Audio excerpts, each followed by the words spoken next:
Hola, a continuación mi compañero Luciano Revillot y quien presenta a Nicolás Valenzuela explicaremos nuestra implementación de un algoritmo para sacar mínimos globales mediante el gradiente descendente con t variable.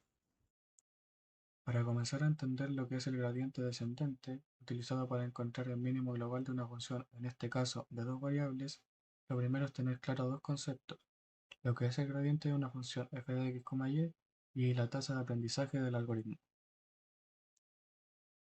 Como podemos ver en la imagen, en la función representada en la gráfica, si partimos de un punto arbitrario de la función, lo que hace el algoritmo es calcular el gradiente de la función, cuando este corresponde a un vector que describe la dirección en la que la función toma la mayor tasa de crecimiento.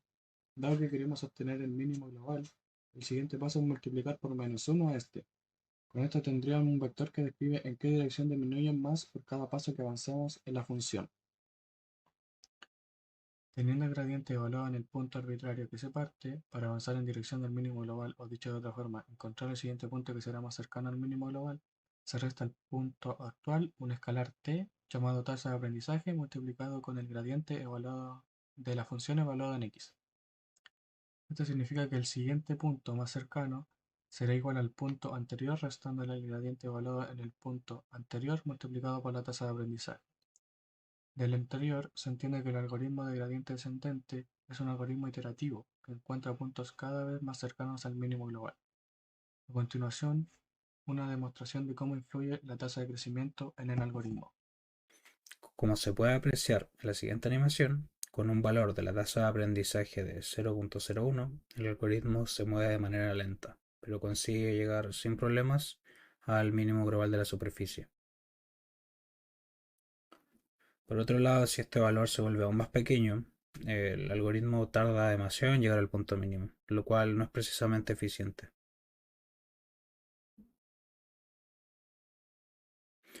Y luego, con un valor más elevado, el algoritmo no conseguirá llegar al mínimo global, además de quedar atrapado en un bucle infinito.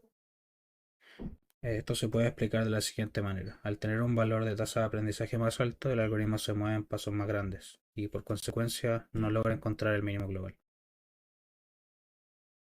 Por el contrario, este algoritmo presenta un enfoque de tasa de aprendizaje t variable, lo que significa que en cada iteración será el cálculo de t.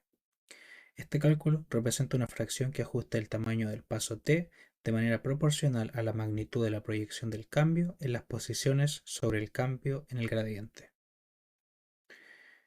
A continuación, la implementación del algoritmo en Python. Para desarrollar este algoritmo se utilizó la librería SymPy, esto principalmente para funciones de cálculo diferencial. Se definen dos variables simbólicas, x1 y x2. Ambas trabajan a nivel simbólico y serán utilizadas en la representación de la función bivariante. Con esto podemos definir la función f1, la cual es x1 al cuadrado más x2 menos 11, todo eso al cuadrado, más x1 más x2 al cuadrado menos 7 y todo eso al cuadrado. Se instancian dos vectores, xv por xbefore y xc por xcurrent, ambos representan puntos de la superficie. Son completamente arbitrarios y se utilizan para representar el punto donde parte el algoritmo. También es importante eh, remarcar acá que xc y xb nunca pueden ser iguales. En el caso de ser iguales, que sería un poco raro porque están determinados al azar, xc sería nuevamente calculado con dos valores al azar entre -10 y 10. También se asigna n, el cual define qué tan cercano al mínimo global de la función. Cuando este tiende a 0, este se acerca al mínimo global de una forma más exacta. Se crea una función para calcular el gradiente. Este retorna un arreglo de NumPy con, ya sabemos, las derivadas parciales en ambas variables. Luego se crea también una función para definir la norma, que retorna un número flotante. Al final, creamos un ciclo while que se ejecuta siempre y cuando mientras la norma del gradiente, perdón, sea mayor a n. Esto representa que el algoritmo se detiene cuando la varianza de la derivada es menor a n. Luego se actualiza el valor de t para que el algoritmo se acerque más al mínimo global. Al estar manejando un valor simbólico, se utiliza la función .evalf para obtener el valor numérico. y se actualiza el valor de xb. Está asignándolo a xc, o sea, el punto actual se convierte en el punto anterior. También el punto xc está asignándolo a xc más t por el gradiente en ese punto xc. Si ejecutamos el algoritmo,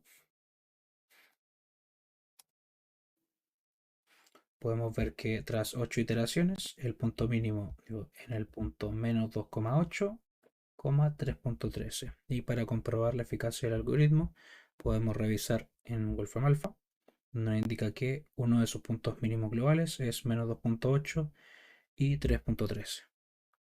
Si lo podemos ejecutar de nuevo, da otro de sus mínimos globales, el cual es aproximadamente 3,2 en 8 iteraciones. Se puede ver acá el punto 3,2.